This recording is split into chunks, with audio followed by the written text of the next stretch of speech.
चलिए सीधे बैठेंगे, 3 टाइम्स ओम बोलेंगे। इनहेल ओ,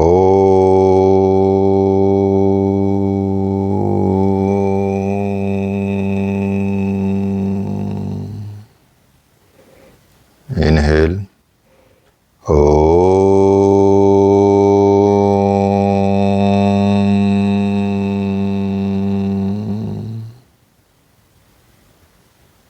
इनहेल ओ,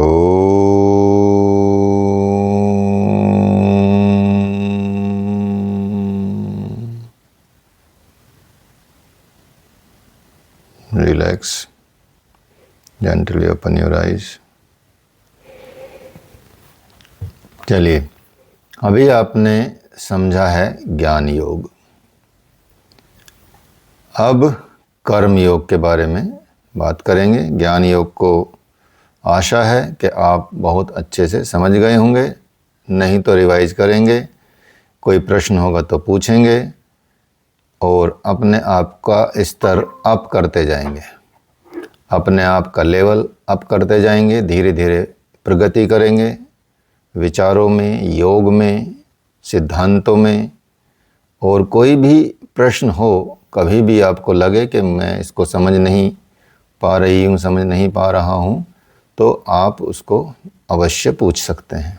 ठीक है, मैसेज में पूछ सकते हैं, यहाँ पे डिस्कशन कर सकते हैं। ठीक है, तो वो आप कीजिए। आगे बढ़ते हैं। कर्म योग, ज्ञान योग के पश्चात कर्म योग है। बहुत ही महत्वपूर्ण टॉपिक है। हम सब कर्मों में लगे रहते हैं और कर्तव्य कर्म हमको करने होते हैं और स्वधर्म में रह के करने होते हैं। अर्थात जो हमको हमारा धर्म निमित्त किया गया है, या कह सकते हैं कि निर्धारित किया गया है, तो वही हमारा स्वधर्म होता है। कि पत्नी के रूप में हमारा क्या धर्म है, पति के रूप में क्या धर्म है, शिक्षक के रूप में क्या धर्म है, शिक्षिका के रूप में क्या धर्म है, माता पिता के रूप में क्या धर्म है। यदि उस धर्म का पालन करते हैं तो हम स्वधर्म में कहे जाते हैं, और यदि उस धर्म का पालन नहीं करते तो हम परधर्म में कहे जाते हैं। ठीक है, इसलिए कई बार हमको किसी की कामों में इंटरफेयर करने का, कई बार मस्तिष्क में एक, जिसको बोलते हैं ना कीड़ा जड़ी, कीड़ा होता है। कीड़ा जड़ी तो औषधि होती है बहुत महत्वपूर्ण, लेकिन कीड़ा होता है। तो किसी को पढ़ने का कीड़ा है, किसी को टांग अड़ाने का कीड़ा है, ऐसा रहता है। ठीक है, तो यहाँ मनुष्य, आप सबको पता है कि मनुष्य जैसा कर्म करता है वैसा ही फल भोगता है।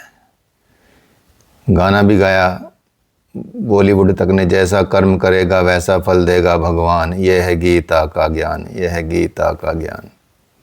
ठीक है, तो जैसा मनुष्य कर्म करता है अपने जीवन में, वैसा ही वह फल भोगने का अधिकारी होता है, अर्थात उसको फल मिलता है। यह बात निश्चित है, क्योंकि बहुत सारे शास्त्रों में है, बहुत सारे दार्शनिकों ने कही है।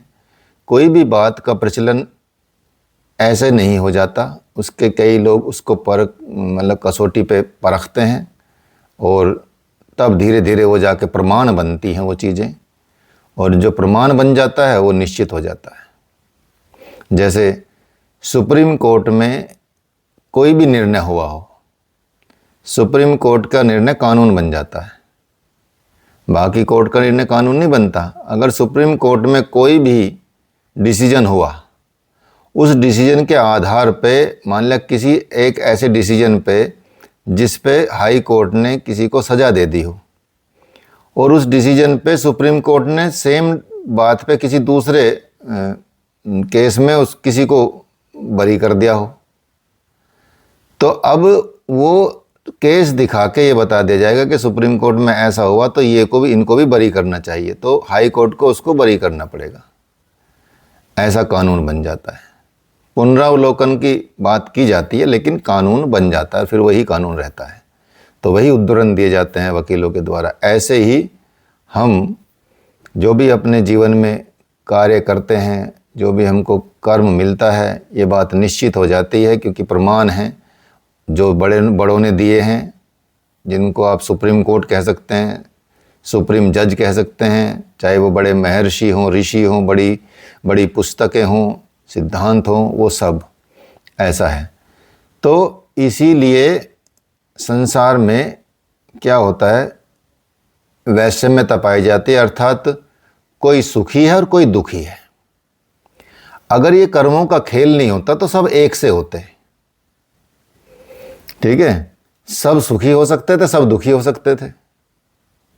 अगर कर्म नहीं होते तो हम क्यों सुखी हैं और क्यों दुखी हैं, ये बताओ। मेहनत तो हम भी कर रहे हैं, मेहनत तो आप भी कर रहे हैं, मेहनत तो कोई और भी कर रहा है, मेहनत तो गधा भी कर रहा है, मजदूर भी कर रहा है, बल्कि मजदूर ज़्यादा मेहनत कर रहा है, वो तो बहुत पसीना बहा रहा है, लेकिन सबसे गरीब वही दिखाई दे रहा है। उसके तो बेचारे के पैसे ही मार लेता है ठेकेदार, ठीक है। अब मालिक है वो क्यों अमीर है, कोई अमीर होते होते भी एकदम पटरी पे आ जाता है। तो कहीं ना कहीं इसका मतलब है कर्म काम करते हैं, सिंपल। अर्थात यदि आप नॉर्मल भी, अगर आप नास्तिक होकर भी सोचें, तो इसका मतलब कुछ ना कुछ ऐसा नियम कानून है जिसकी वजह से ऐसा परिणाम मिलता है। बिना कारण के कोई परिणाम नहीं होता, बिना कारण के धरती पे कोई किसी का अस्तित्व है ही नहीं। चाहे वो चींटी हो, उसका भी एक अस्तित्व है, उसकी भी वैल्यू है, और चाहे हाथी हो, उसकी भी वैल्यू है, ठीक है। तो कोई सुखी है, कोई दुखी है, कोई अमीर है, कोई गरीब है। ये सब शास्त्रों में लिखा है कि ये सब जन्म के, पूर्व जन्म के संस्कार के कारण होता है।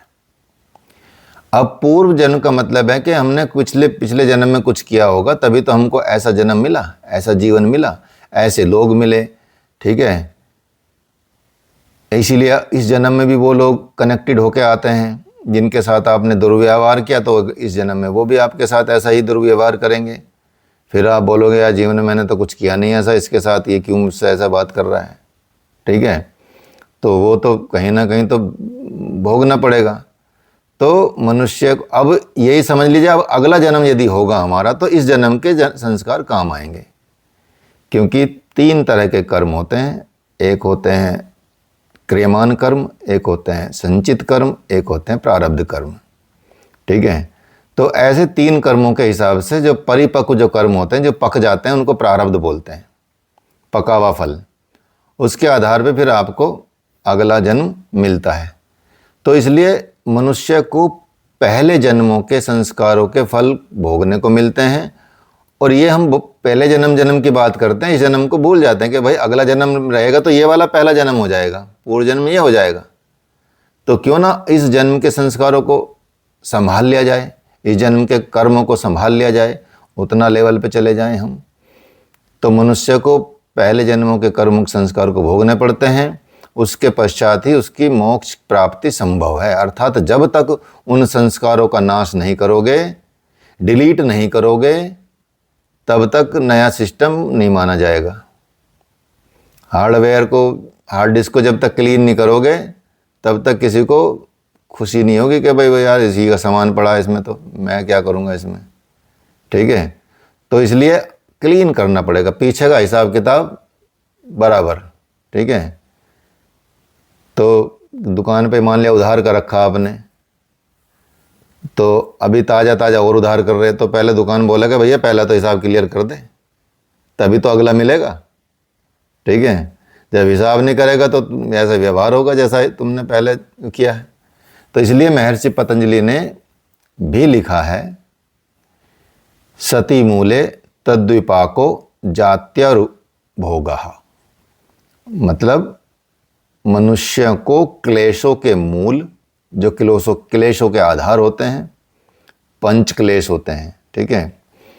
तो ऐसे क्लेश जिनमें राग द्वेष, ठीक है, अविद्या, अभिनिवेश, राग द्वेष, इस तरह के 5 क्लेश होते हैं, ठीक है। तो कर्म संस्कार के विद्यमान रहते हुए मोक्ष की प्राप्ति नहीं हो सकती। महर्षि पतंजलि भी लिखते हैं कि जब तक कर्मों के संस्कार हैं तब तक मोक्ष भी नहीं मिलेगा, उसकी प्राप्ति नहीं होगी। इसलिए भगवान ने कितनी सुंदर विधि बता दी है, आप सब कुछ करते जाएं, सब कुछ करते जाएं, अनासक्त होकर करते जाएं। Don't attach to your karma phal, do only karma, but if you attach with your karma phal, the fruit of your karmas, means you are creating your sanskaras. If you are creating your sanskaras, then definitely you will take next birth according to the previous birth या previous karmas. Then only if you delete, if you clean, if you clarify completely, हिसाब किताब बराबर, then only you will go towards the moksha or liberation. इसलिए एक संस्कार भी, जैसे मैंने बताया था आपको, एक ऋषि मतलब महर्षि थे, बड़े संत थे, उनका वो अंतिम जन्म था, लेकिन मन में 2 विचार आ गए। सिर्फ विचार आए, ऐसा नहीं कि उन्होंने कुछ कर लिया। विचार आए कि भैया ये शादी विवाह होता क्या है और लोग गांजा पी के झूमते क्यों हैं। मन की इतनी सी फिसलन हुई, इतनी सी फिसलन से मन की अगला जन्म लेना पड़ा, एक जन्म और भुगतना पड़ा। ठीक है, इसलिए हमको अपने कर्मों के प्रति बहुत जागरूक रहना पड़ेगा। अब ये चाहे आप ऐसा नहीं कि जैसे मान लिया अभी जी रहे हैं, गृहस्थी में जी रहे हैं, कोई दिक्कत नहीं, कोई फर्क नहीं पड़ता। गृहस्थी के लिए भी तो भगवान ने विधि बताई है, निष्काम कर्म। ठीक है, कहीं अटैच नहीं, सबको प्रभु मान लीजिए, प्रभु के लिए ही कर रहे हैं, खाना प्रभु के लिए बना रहे हैं, प्रभु ही बना रहे हैं। ठीक है, कोई ऐसा नहीं कि कोई और बना रहा है, भगवान ही खाना बना रहे हैं, भगवान ही खाना खा रहे हैं, भगवान ही परोस रहे हैं, भगवान ही ला रहे हैं। ठीक है, कुछ कर ही नहीं रहे, क्योंकि सब में वही है। ओम ब्रह्मार्पणम ब्रह्मा हविर ब्रह्माग्नो ब्रह्मणोतम ब्रह्मैव तेन गंतव्यम ब्रह्म कर्म समाधिना। वही तुम ही हवन हो, तुम ही हवन की सामग्री हो, तुम ही सुरवा जैसे यंत्र हो, तुम ही को खिला रहे हैं, तुम ही वैश्वानर अग्नि बन के पचा रहे हो। We are nothing. इसमें अगर ये बोलें तो मैं खा रहा हूँ, मैं ही तो सब्जी लेके आया हूँ, मेरे पैसों से तुम खा रहे हो, ये हो, तो समझो एक एक सेकंड का कर्म जनरेट हो रहा है। इसलिए मनुष्य को जाति, आयु और भोग, ये तीनों चीज़ें, मतलब और भी चीज़ें, ये तो नॉर्मल जो बड़ी बड़ी चीज़ें बता रहा हूँ। जाति, किस जाति में जन्म होगा, कितनी आयु मिलेगी, कितना भोग भोगेगा या कितना ऐश्वर्य प्राप्त करेगा, कितना लग्जरी में रहेगा, कितना नहीं रहेगा, पूर्व जन्म के कर्मों के आधार पर ही प्राप्त होते हैं। ये निश्चित है, चाहे आप ध्यान में जाकर देख लें, चाहे आप जिनके पूर्व जन्म हुए हैं, दोबारा अगला जन्म हुआ है, जो इनकारनेशन हुए हैं, आज भी कैसे ऐसे बहुत सारे लोग मौजूद हैं। ठीक है, लाइव एग्जाम्पल देख लें, भूटान के राजकुमार का बेटा संत था तो कहाँ पैदा हुआ, राजा के यहाँ। ठीक है, तो जैसा जिस स्तर पे है, यदि संत का पद होगा तो अगला जन्म या तो मुक्ति का होगा या राजा का पद होगा। ठीक है, ऐसे जन्म मिलता हमको। इसलिए जितना इस जन्म में भगवान के लिए चल दोगे, भगवान उतना ही उच्च गति पे आपको आगे पहुंचाएगा, नहीं तो भटकाएगा, 1000 बार, हजारों वर्षों तक भटकाएगा। तो यही बताया गया है कि यदि मनुष्य पहले जन्म में अच्छे कर्म करेगा तो वो इस जन्म में उच्च कुल को प्राप्त होगा, दीर्घायु को प्राप्त होगा, वैभव, ऐश्वर्य, भोग को प्राप्त होगा। इस संसार में जो भी विषमता है, किसी भी तरह की आपके जीवन में विपरीत परिस्थिति है, समझ लीजिएगा कहीं ना कहीं आपसे पाप हुआ है। अगर विपरीत परिस्थिति है तो ये निश्चित है, चाहे इसको आप नकारें या ना नकारें। ठीक है, या स्वीकार करें, मुझसे कोई फर्क नहीं पड़ने वाला। ठीक है, जो है सो है जी। सर, जाति कर्मों पे डिपेंड करती है। सब सब सब हर चीज। ऐसे बोलते कि ये तो भगवान ने तो बनाया नहीं जातिवाद, वो सब नहीं, स्थिति तो बनाई ना, जाति नहीं, वर्ण व्यवस्था तो बनाई है। वर्णों के हिसाब से तो क्या, वर्ण व्यवस्था जाति जो है आज जाति बना दी है, लेकिन भगवान ने इसको कर्मों पे आधारित रखा था पहले ही, कि जैसा कर्म करेगा, यदि आप ब्राह्मण होके नीच कर्म करते हैं और ब्राह्मण होकर ऐसे कर्म करते हैं जो निम्न स्तर के लोग करते हैं, तो आपका जन्म निश्चित रूप से निम्न जाति में होगा या निम्न वर्ण में होगा। जाति का मतलब जाति बाद की चीज़ है, बनाई बाद में है, लेकिन शुरू में भगवान ने वर्ण व्यवस्था दी और वर्ण व्यवस्था जाति पर आधारित नहीं थी, कर्मों पर आधारित थी। अर्थात जो ऋषि रहे हैं, कई बार कोई क्षत्रिय ऋषि रहे हैं, उनको ब्राह्मण का पद मिला, ठीक है, ऐसे रहे हैं। जो शूद्र रहे हैं उनको बड़े ऋषि का पद मिला, ब्राह्मण का पद मिला। जो ब्राह्मण रहे हैं उनको क्षत्रिय का पद मिला, जैसे परशुराम जी क्षत्रिय ब्राह्मण थे लेकिन क्षत्रिय जैसा जीवन जिया उन्होंने, ठीक है। तो कर्मों पे आधारित था, बाद में ये जाति आधारित हुआ, एक बाउंडेशन हो गई, ठीक है। तो वो भगवान उस तरह की बात करते हैं, इसलिए समझा रहे हैं कि जिस जाति में, जाति का मतलब जिस कुल में आपका जन्म होगा वो कैसा वर्ण होगा, या तो निम्न जाति का होगा या उच्च जाति का होगा या मध्यम जाति का होगा। तो ये सब कर्मों के हिसाब से। कर्म बताए हैं, एक संचित, प्रारब्ध और एक और बताया है क्रियमान, क्रियावान। ये जो आजकल कर रहे हैं हम, वर्तमान में जो करते हैं वो क्रियमान कर्म होता है। ये इकट्ठा हो जाता तो संचित बन जाता है, जब वो परिपक्व हो जाता तो प्रारब्ध बन जाता है, ठीक है, ऐसा होता है। तो काटते चलो, कर्मों को काटते चलो, ठीक है, समझ गए। तो इसलिए अच्छे बुरे कर्मों का ही फल होता है आप जहां हैं।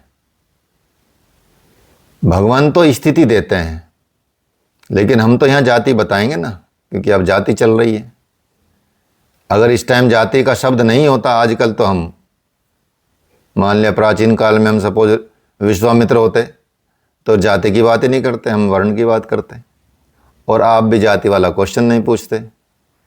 तो आज जाति वाला क्वेश्चन है तो आज जाति की बात है तो जाति की बात करते हैं।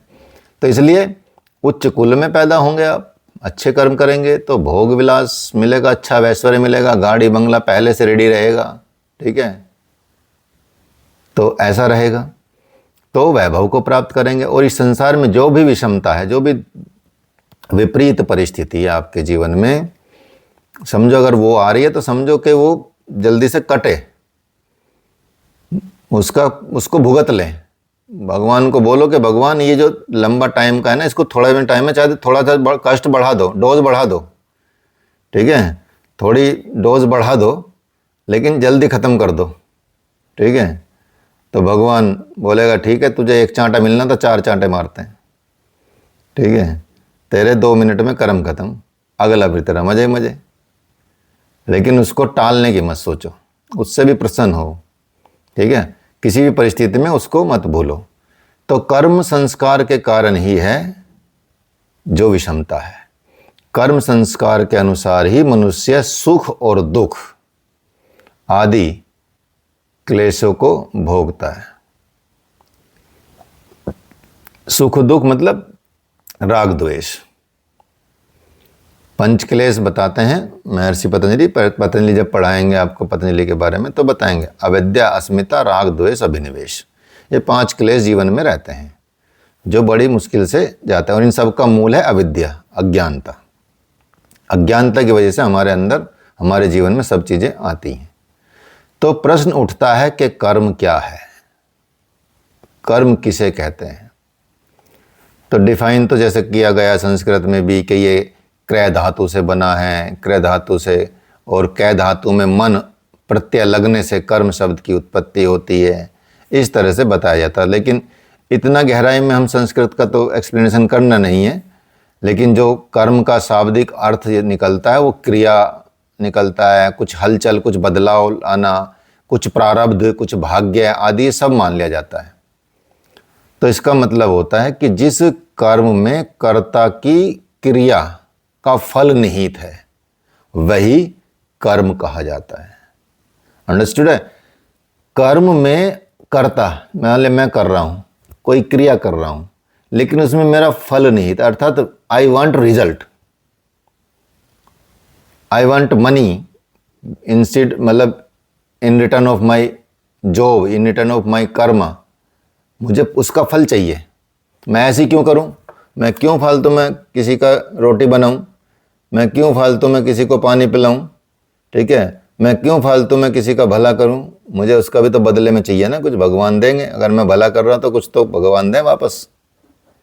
तो आपकी आसक्ति हो जाती है फल में।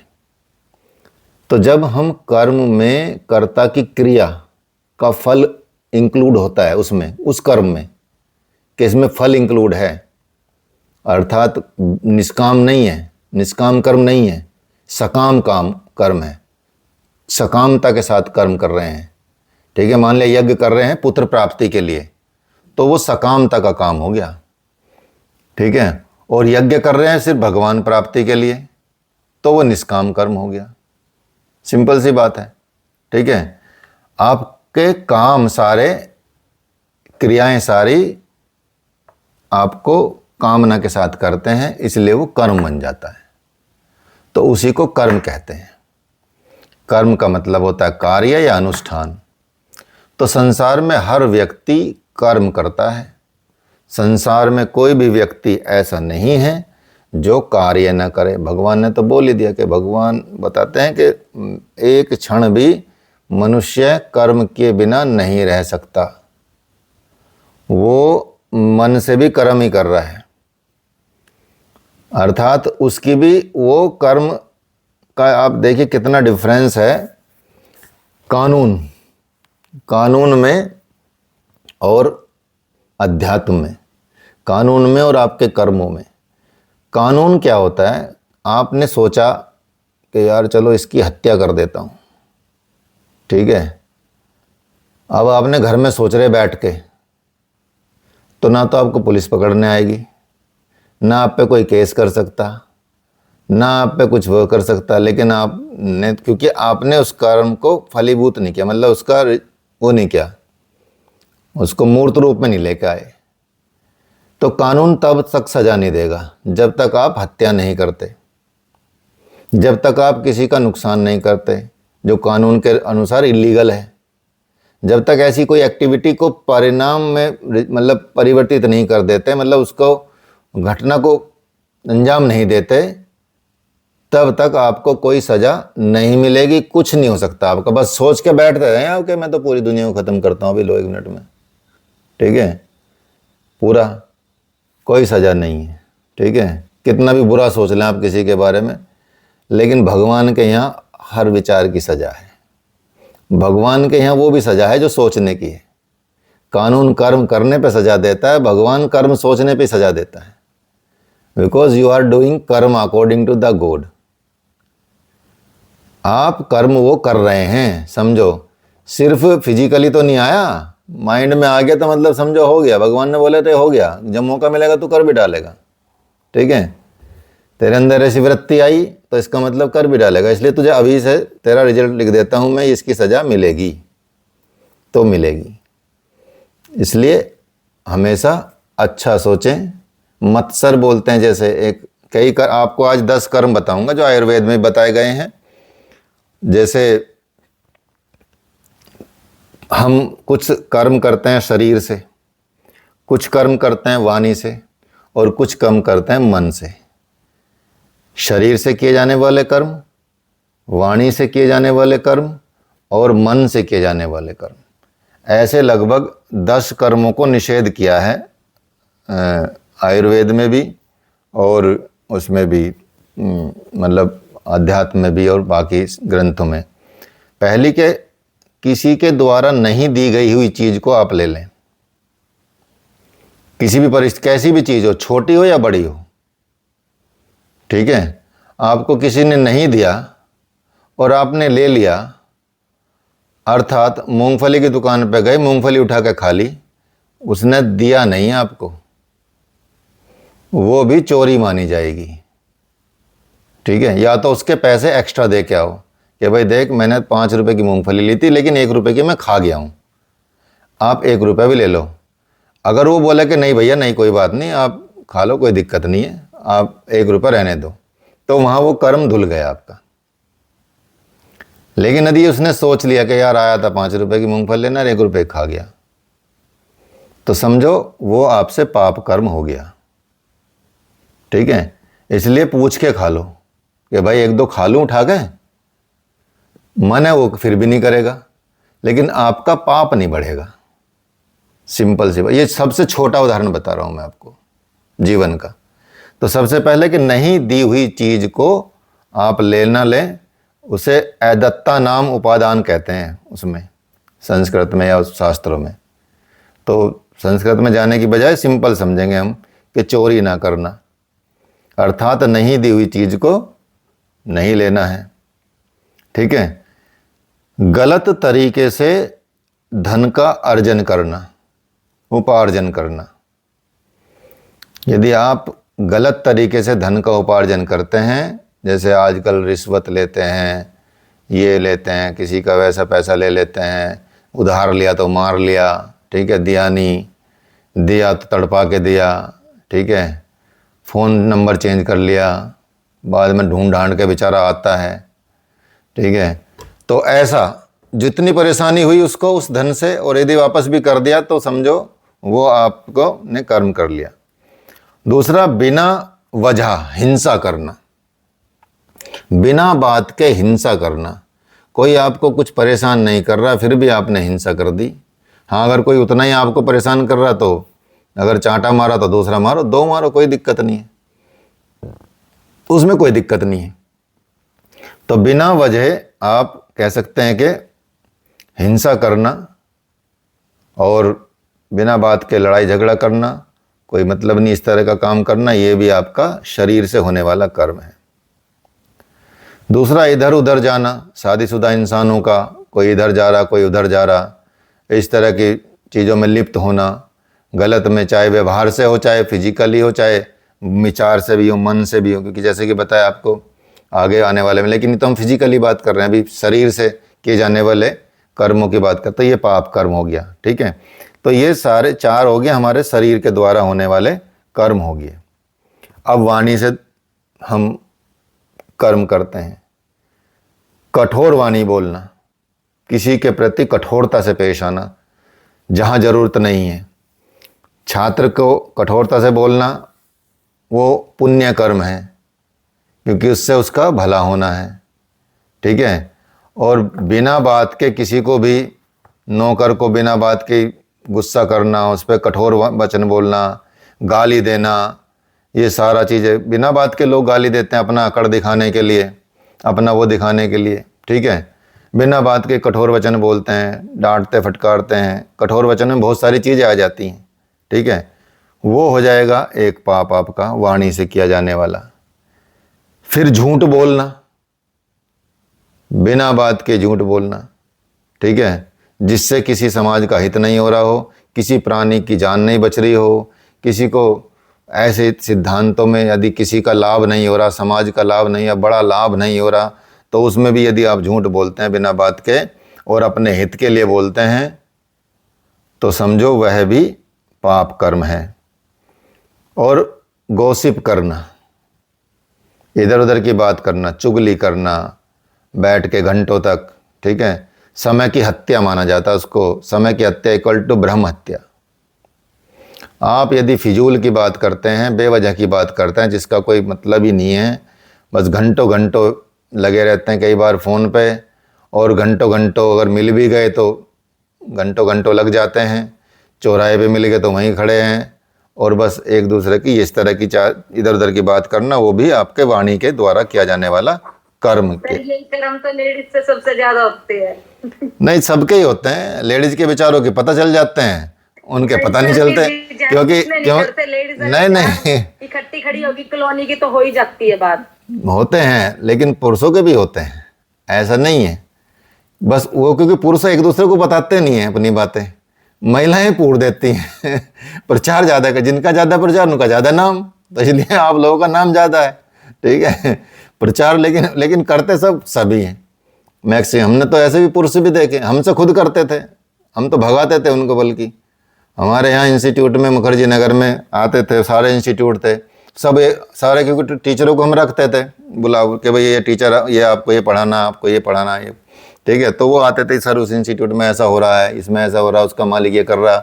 मगर भाई ऐसा है, क्लास ले और निकल ले, कौन क्या कर रहा है मुझे ना सुनना ना सुनना, मुझे बहुत काम है पहले से ही।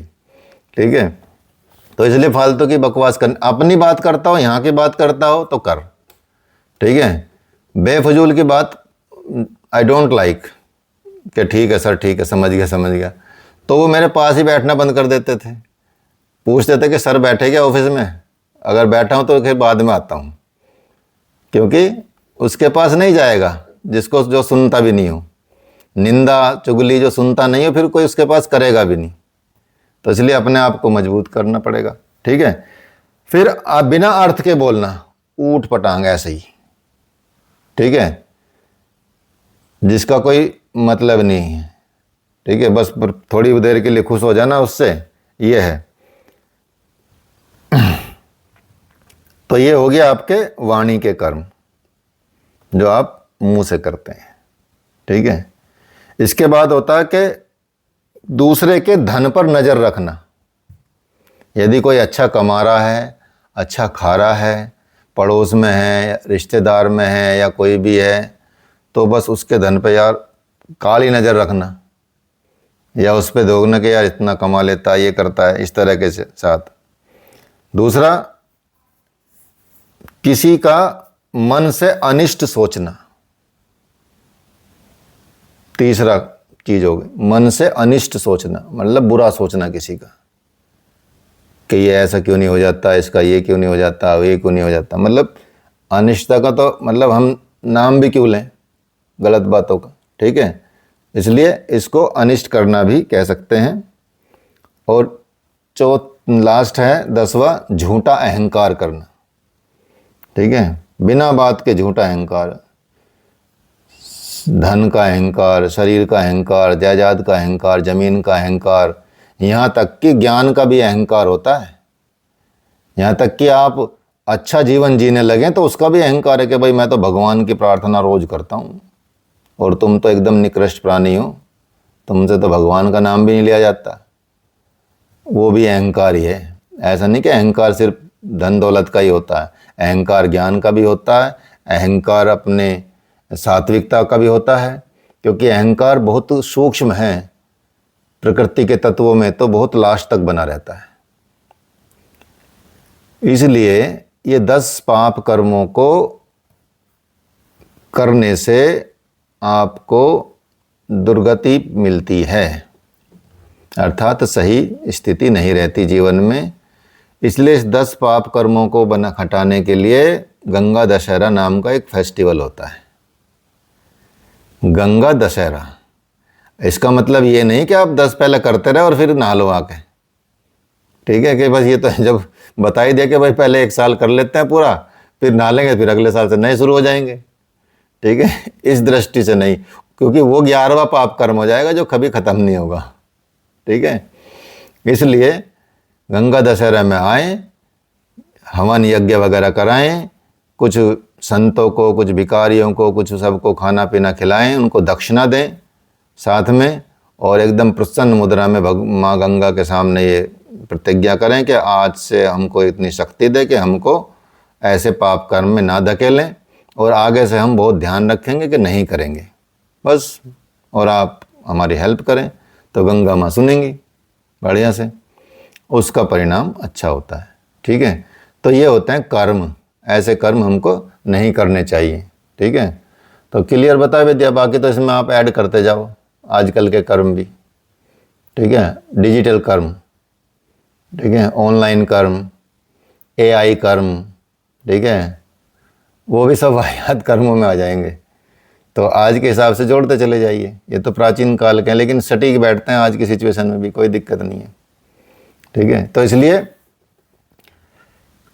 संसार में कोई ऐसा व्यक्ति नहीं है जो कर्म ना करता हो। संसार में प्रत्येक व्यक्ति काम करता है, अर्थात कर्म करता है, और यही कर्म शब्द के साथ योग जोड़ देने से कर्म योग बन जाता है। या इसको ऐसे भी कह सकते हैं कि जब कर्म कुशलता पूर्वक होने लगे, ठीक है, जब आपके कर्मों में स्किल आने लगे स्किलफुल हो जाए कर्म आपके, कुशलता पूर्वक होने लगे। कुशलता पूर्वक का मतलब इतनी कुशलता से कर्म करना कि ये पाप भी ना लगे। ये जो 10 पाप गिनाए, इनके अलावा जो और पाप हों कि हमारे कर्मों से कहीं पाप तो नहीं हो रहा है। यदि आप में इतनी स्किलनेस आ जाए, इतनी बारीकी आप समझने लगे, तो वह कर्म आपका योग बन जाएगा, कर्म योग बन जाएगा। ठीक है, जब कर्म कुशलता पूर्वक होने लगेगा तो समझना चाहिए कि कर्मों में योग साधना का प्रवेश हो चुका, एडमिशन हो चुका आपका, बिना एंट्रेंस के। ठीक है, बड़ा कर्म योग सिद्ध होने लगेगा आपका। तो कर्मों में योग साधना का प्रवेश हो चुका है, और भगवत गीता में यही कहा गया कि कर्मों में कुशलता ही योग है। कर्मों में योग ही कुशलता है, कर्मों में कुशलता ही योग है, और कर्मों में योग ही कुशलता है। दोनों महत्वपूर्ण सिद्धांत दिए हैं यहाँ पे। जब कर्म कुशलता पूर्वक होने लगेगा तब समझना चाहिए कि कर्मों में योग आ गया, आपके कर्मों में योग इंक्लूड हो गया है। भगवान ने आपको बताया कि जो दूसरे चैप्टर आपको ख़त्म किया ही है आज, योगः कर्मसु कौशलम, कर्मों में कुशलता ही, क्योंकि कल बताया था तो वो आप समझिए कि वही बात की भगवान ने कि कर्मों में कुशलता ही योग है। और कर्म योग साधना में मनुष्य कर्म बंधन में बंधने वाले कर्म नहीं करता। जब वो कर्म योग में उतरता है या कर्म योग के आधार पर कर्म करता है तो इसका मतलब है कि वो कर्मों के बंधन में नहीं बंधेगा, अर्थात वो निष्काम भाव से कर्तव्य कर्म करते हुए फल में आसक्ति का त्याग करेगा।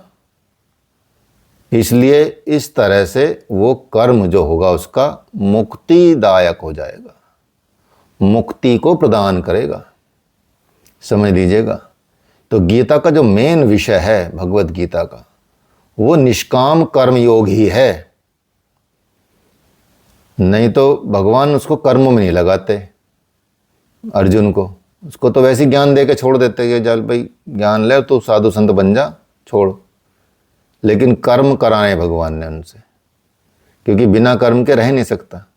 तो जिसे कर्म योग कहा गया है उन्होंने उसको निष्काम कर्म योग बना दिया, सारा ज्ञान दे के भगवान ने। तो निष्काम कर्म योग का जो वर्णन किया है भगवान ने, वो कहते हैं कि आसक्ति रहित होकर, अटैचमेंट ना हो आपका फल के साथ, आसक्ति रहित होकर कर्म का पालन करना चाहिए। और कर्म के बाद में सफलता या असफलता मिले उसमें समता का भाव रखना चाहिए। भैया तुमने अच्छी मेहनत करके पेपर दिया है, कोई बात नहीं, अगले साल पास हो जाओगे। ठीक है, माँ बाप को अपने बच्चों को ऐसा समझाना चाहिए। अगर डांट दिया पड़ोसी का पास हुआ है तुम नहीं हुआ तो बेचारा वो लटक जाएगा खंबे पे या पंखे पे लटका मिलेगा। तो क्योंकि आप उससे ज़्यादा तो आप आसक्त हो गए उसके कर्म के फल में, इसलिए आपको उसको सुनाना पड़ा। तो वो बच्चे क्या होते हैं, अपना बहुत कच्ची मिट्टी होती है, उनको इतनी परिपक्वता नहीं होती। परिपक्व आप होते हैं तो आप अपनी परिपक्वता दिखानी चाहिए। ऐसे हजारों करोड़ों लोग हैं जो बिलियनियर हैं और जो फेल हुए हैं, जो अनपढ़ हैं। ठीक है, आप चेक कर लीजिएगा, गूगल में डाल लो इलिटरेट बिलियनियर, बस अपने पास लिस्ट आ जाएगी। पढ़ने लिखने से कोई ऐसा नहीं कि उसी से तरक्की होती है।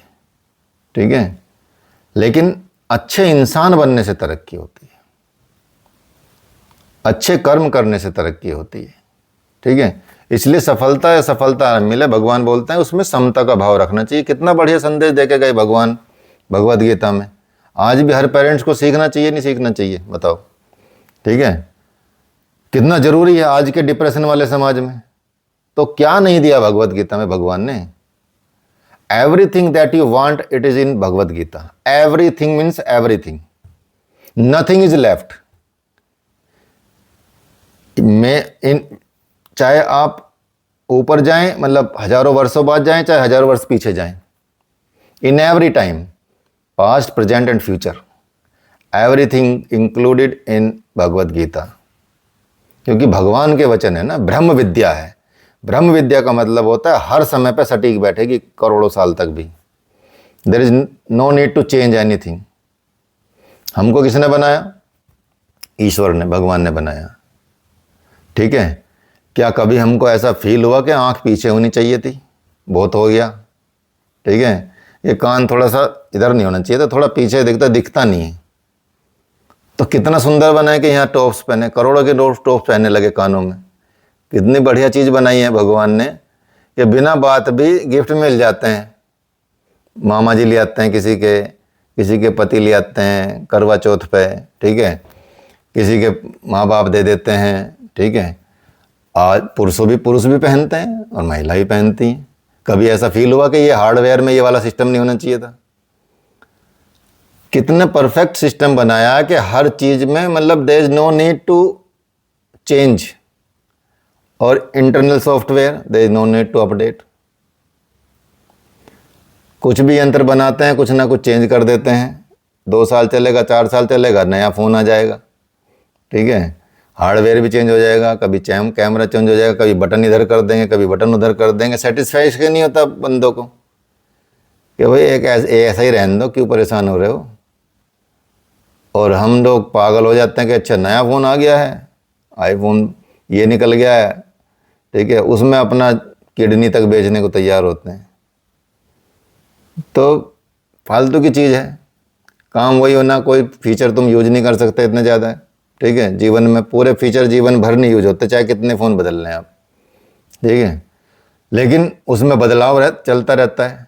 सॉफ्टवेयर में हर साल अपडेट होता है, एक साल में कई बार। इस भगवान की बनाई हुई मशीन में नो नीड टू अपडेट। हजारों वर्षों तक कोई अपडेट की आवश्यकता नहीं पड़ेगी। जहाँ कान रहेंगे वहीं कान रहेंगे, जहाँ आँख रहेगी वहीं आँख रहेगी, जहाँ मुंह रहेगा वहाँ मुंह ही रहेगा, बुद्धि सब चीज़ वहीं फिट। ठीक है, और जो स्तर रहेगा बुद्धि का वो भी वही रहेगा, कोई दिक्कत नहीं है। ठीक है, तो कितनी ऐसा ही भगवत गीता है, क्योंकि हम भी ब्रह्म के क्रिएट किए हुए हैं और भगवत गीता भी ब्रह्म के द्वारा दी हुई है। There is no difference, level आपका ही वही है। ठीक है, तो इस तरह से चीज़ें हो जाती हैं। तो कर्म के बाद में सफलता और असफलता मिलने पर आप समता का भाव रखिए। यही समता का भाव कर्म योग है। तो कर्म योग की साधना में जितने भी साधक हैं सभी कर्मों को भगवान को समर्पित कर देता है कि जो तेरा तुझको अर्पण क्या लागे मेरा। आरती तो रोज चलती है घरों में। ठीक है, फील कभी होता नहीं है ऐसा कि भाई क्यों तेरा अर्पण, मैं तो मेरा है, मैं तुझे क्यों अर्पण करूं। भावना वो रहती है अंदर। बस शब्द आ गया कि हाँ तेरा तुझको तेरा अर्पण में क्या लागे मेरा, बस बोल दिया वह बात खत्म। इंटरनल फीलिंग कुछ नहीं है उसके प्रति, बस ऐसे प्लास्टिक की तरह जैसे बोल दिया, रोबोट बोल रहा हो तो ऐसे बोल दिया। There is no feeling. रोज आरती चलती है, मंदिरों में संदिरों में लोग जाते हैं, लेकिन अर्पण कोई नहीं करता। तो यदि कर्म योग में हैं तो कर्म योग साधना में सभी को कर्मों को भगवान को समर्पित कर देना चाहिए। और वो जो भी कर्म करता है भक्ति पूर्वक भावपूर्वक वो परमात्मा को अर्पित करते रहना चाहिए। तो भगवान भी कहते हैं इस विषय में, भगवान ने भी बोला है कि यत करोषि यद श्रासी यज्ज होसी ददासियत। मतलब हे अर्जुन, तू जो भी कर्म करता है, जो खाता है, जो हवन करता है, जो दान करता है, जो देता है, जो भी तप करता है, वो सब मेरे को अर्पण कर दे, झंझट खत्म तेरा, मुझे अर्पण कर दे। तो भगवान ने भगवत गीता में निष्काम कर्म योग की महत्ता का वर्णन करते हुए ये बात कही है कि निष्काम कर्म से कर्म करने वाला योगी परम ब्रह्म परमात्मा को शीघ्र प्राप्त हो जाता है। मतलब जल्दी हो जाता है उसका सिस्टम, फास्ट मिल जाता है उसको, डाउनलोडिंग फास्ट हो जाती है, अच्छा इंटरनेट मिलता है एकदम। ऐसा नहीं कि चक्कर घूमता रहेगा कर्मों की वजह से। अच्छे कर्म करोगे तो तुरंत खुलेगा, 5G से भी बढ़िया। ठीक है, कोई और भी 1000G होगी वो भी। और भगवान का 5G क्या है? भगवान का 5G क्या है?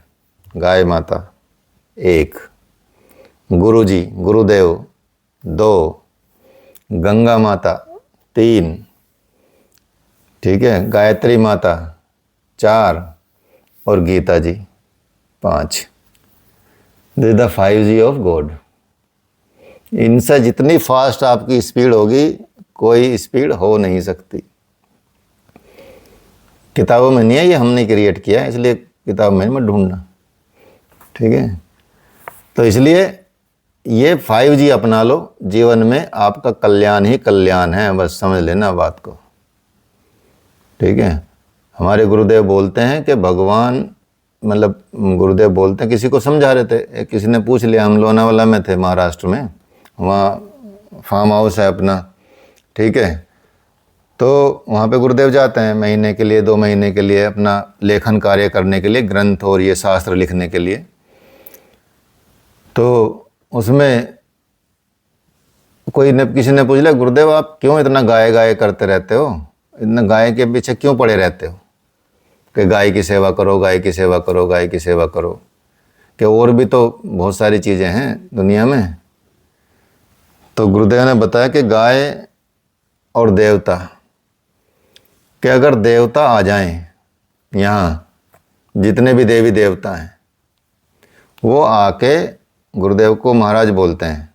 ठीक है, वो अपने आप को ही महाराज ही बोलते हैं, महाराज जी। ठीक है, अपना नाम नहीं है, ना उनका नाम है कुछ, ना कोई आईडी है, ना नाम है, कुछ भी ऐसा नहीं है।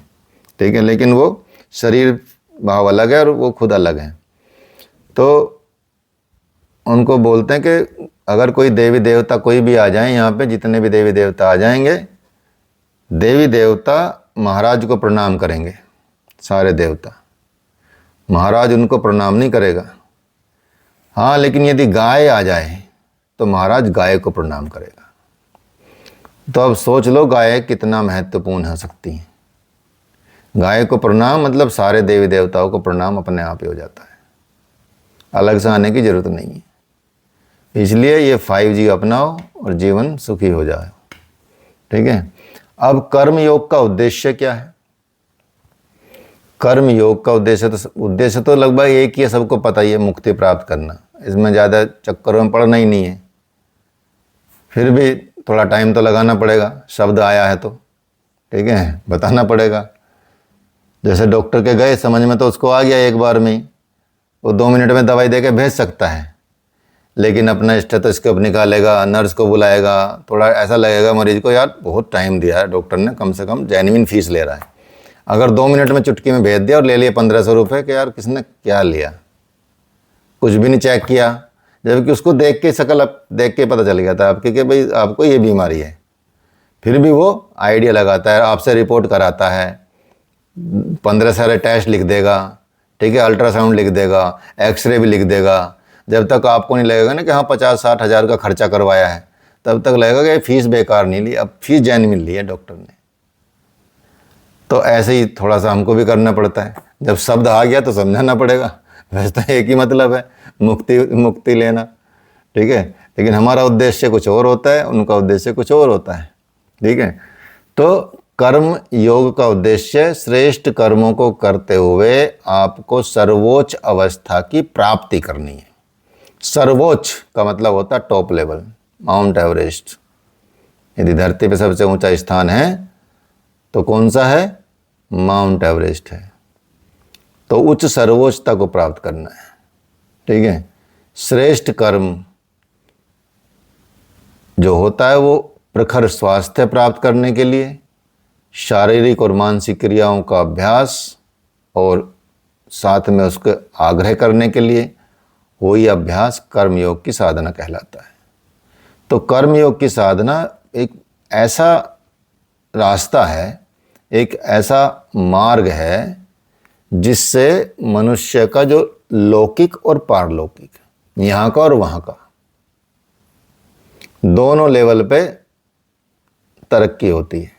करोगे यहाँ काम, तरक्की वहाँ होगी, और यहाँ तो होगी मतलब, लेकिन वहाँ पहले से फिक्स हो जाएगा अकाउंट, क्योंकि वहाँ रखा हुआ है।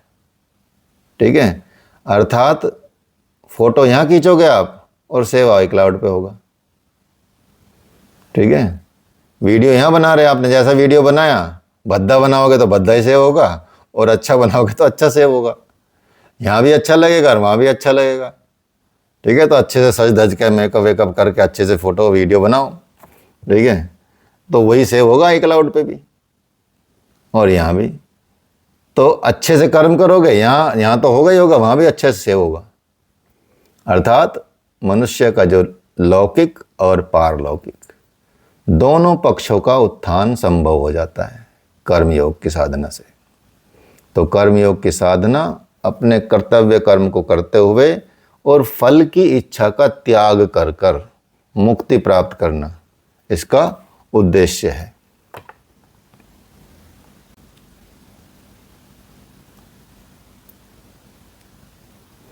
ठीक है, तो ये है, फ़ोन डाउन होने वाला, ये वीडियो शायद कम बनेगा, कोई बात नहीं, आप लोग तो सुन ही लोगे।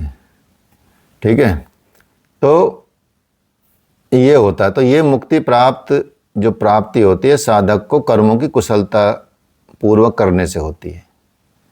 तो भगवान ने क्योंकि श्लोक में कहा ही है, बुद्धि युक्तो जहाति उभे सुकृत दुष्कृते तस्माद्योगा युजस्व योगः कर्मसु कौशलम।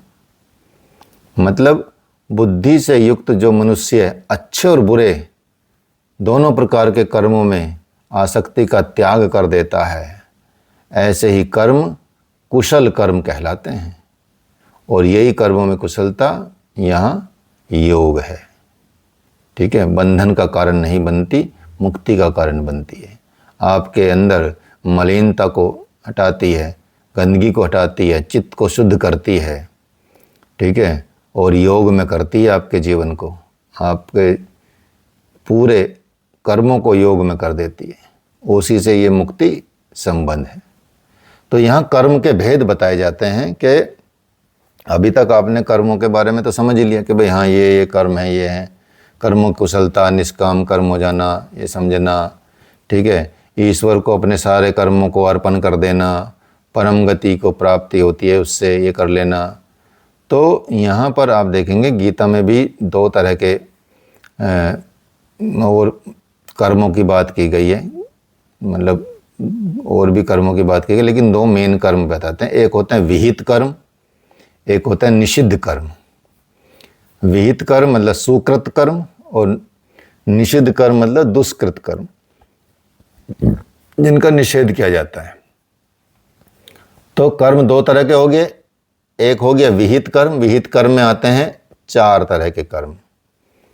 एक होता है नित्य कर्म, एक होता है नैमित्तिक कर्म, एक होता है काम्य कर्म, एक होता है प्रायश्चित कर्म। तो कर्मों में एक कर्म हो गया विहित कर्म। विहित कर्म में चार प्रकार के होते हैं। एक होता है नित्य कर्म, दूसरा होता है नैमित्तिक कर्म, तीसरा होता है काम्य कर्म और चौथा होता है प्रायश्चित कर्म। और एक होता है निषिद्ध कर्म, जो नहीं करने चाहिए, शास्त्रों में निषिद्ध किए गए हैं। ठीक है, जिनको करना नहीं चाहिए मतलब। तो विहित कर्म जो होते हैं, विहित कर्म को सुष्कृत कर्म भी कहते हैं, अर्थात अच्छे कर्म भी कहा जाता है। और ये जो बताया आपको नित्य कर्म, नैमित्तिक कर्म, काम्य कर्म, प्रायश्चित कर्म, ये होते हैं। नित्य कर्म का मतलब होता है जो नित्य प्रति किए जाने वाले या अनिवार्य कर्म होते हैं। जो कर्म जो आप प्रतिदिन अनिवार्य रूप से करते हैं, जैसे पूजा पाठ करना, संध्या करना, वंदना करना। ठीक है, अब तो नहीं करते नित्य कर्म भी, अब कहाँ नित्य रह गए। अब तो नित्य भोजन का भी हिसाब किताब नहीं रहा। भोजन नित्य का मतलब होता है कि आपको दो ही वक्त भोजन करना होना चाहिए। योगियों के लिए एक वक्त होता है और गृहस्थों के लिए दो वक्त होता है। पहले भी ऐसे ही होता था। आज भी गांव में जाके देखोगे, मजदूर लोग भी हुए, किसान लोग भी हुए, पहले खा के चले जाते हैं सुबह पूरा बढ़िया से 9-10 बजे, और फिर शाम को आकर खाते हैं खेत में काम करके पूरा दिन। ऐसा नहीं होता। लेकिन अब क्योंकि घर में ज़्यादा रहने लगे हैं तो 2-2 मिनट में अपना मुंह में कुछ ना कुछ डालते रहते हैं। फ्रिज में चले गए तो फ्रिज में दिख गया 2 लड्डू, वो खा लिए। थोड़ी देर बाद कहीं बिस्किट नमक निकला, वो खा लिया। चबाते रहते हैं, चरते रहते हैं, ऐसे ही चरना रहता है।